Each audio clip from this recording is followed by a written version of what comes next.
le binôme de direction. La crise est passée par là.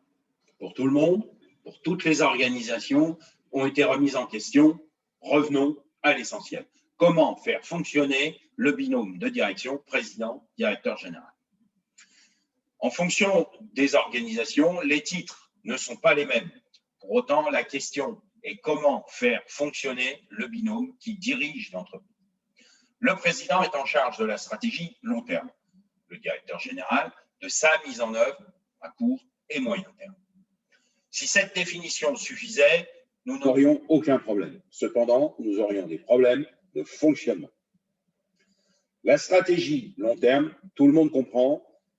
Le président est une personnalité au long cours qui se doit de voir loin, quelle sera l'entreprise dans 3, 5, 10 ans. Il se doit de concevoir, puis en quelques phrases de résumer sa pensée et enfin mettre en place les outils afin d'atteindre et de rendre accessible cette vision. La mise en œuvre court et moyen terme, tout est clair aussi. La personne chargée de la direction générale conduit, prend les décisions sur les 12, 18, 24 mois afin que la stratégie, la vision deviennent concrètes. Tout doit être mis en œuvre afin d'accéder aux ambitions de l'entreprise. Si nous traçons un axe horizontal qui débute 24 mois auparavant et dont l'extrémité nous projette dans 10 ans, nous pourrions aisément définir la zone de la direction générale et la zone de responsabilité de la présidence. Cette vision est simple, elle était simpliste avant la crise. Aujourd'hui, nous sommes certains que cela ne fonctionne pas de manière aussi étriquée. Que s'est-il passé? Pendant la crise, tout le monde a dû intervenir au quotidien.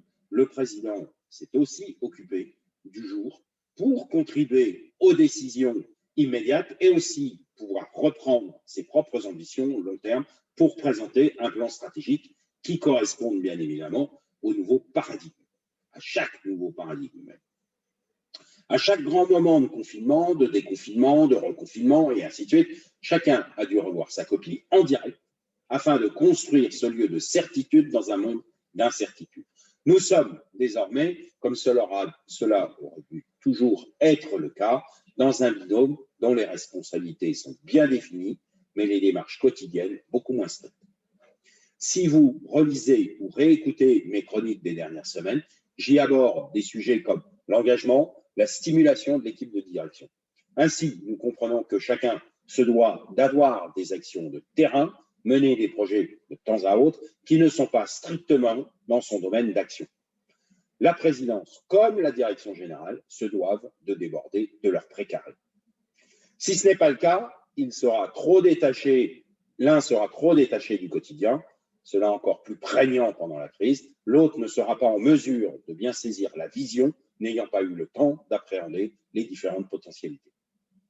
Ce binôme doit donc être construit et vivre côte à côte avec un cadre de décision bien construit, court, moyen versus long terme, et des actions bien plus imbriquées. Cette démarche n'est possible que si le rapport entre les personnes est construit sur un modèle de respect et de grande confiance réciproque. Ils doivent pouvoir travailler les dossiers court terme, moyen terme, long terme, seuls, et aussi savoir partager sans ce sentiment permanent de débordement de mission. Cette approche est bien en binôme et non en tandem, vous l'aurez compris, personne ne conduit l'autre, c'est un équilibre à construire. À très bientôt sur le terrain, à votre disposition.